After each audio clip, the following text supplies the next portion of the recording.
Hello, ഇന്ന് ഞാൻ നാസോ ഷിയോബാര Hunter mountain എന്ന സ്കീ റിസോർട്ടിലാണ്. ജപ്പാനിലെ വളരെ മനോഹരമായ പ്രദേശങ്ങളിൽ ഒന്നാണ് ഇത്. സ്കീയിങ്ങിനും സ്നോയിൽ കളിക്കാനും വേണ്ടിയുള്ള എല്ലാ സാധനങ്ങളും നമുക്ക് ഇവിടെ നിന്ന് തന്നെ റെന്റിനെടുക്കാം. സ്കീ ഡ്രസ് ഒക്കെ റെന്റിനെടുത്ത് എല്ലാവരും സ്കീ ചെയ്യാൻ പോയി. എല്ലാ ടൈപ്പ് സ്കീയർമാർക്കുമുള്ള ട്രെയിലുകൾ ഇവിടെയുണ്ട്. അതുകൂടാതെ ആദ്യമായി സ്കീ ചെയ്യുന്നവർക്ക് ക്ലാസുകളും കൊടുക്കുന്നുണ്ട്. അങ്ങനെ ഞങ്ങളും സ്നോയിലേക്ക് ഇറങ്ങി. തനുവിന്റെ ഫസ്റ്റ് സ്നോ ആണ് ഇത്. പെട്ടെന്ന് തന്നെ സ്നോഫോൾ തുടങ്ങി. തനു കരച്ചിലും. പിന്നെ കയ്യിലുണ്ടായിരുന്ന ഹീറ്റ് പാട്ടൊക്കെ എടുത്ത് ഞങ്ങൾ റെസ്റ്റ് എടുത്തു. അപ്പോഴേക്കും തനുവിന്റെ ഫ്രണ്ട് ജോയിൻ ചെയ്തു. അവളും ഹാപ്പി. അങ്ങനെ കുറച്ചു നേരം ഫുഡൊക്കെ കഴിച്ച് ഞങ്ങൾ കിഡ്സ് ഏരിയയിലേക്ക് പോയി. പെർ ഹെഡ് 1000 yen കൊടുത്താൽ നമുക്ക് കിഡ്സ് ഏരിയയിലേക്ക് എൻ്റർ ചെയ്യാം കേട്ടോ. കുട്ടികൾക്ക് കളിക്കാൻ അനുയോജ്യമായ എല്ലാ ടൈപ്പുള്ള സ്ലൈഡുകളും ടോയ്സുകളും അവിടെ ഉണ്ടായിരുന്നു.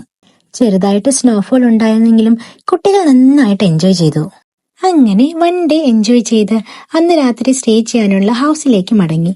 ഇനി അതിന്റെ വിശേഷങ്ങളുമായി പിന്നെ വരാട്ടോ. Bye by.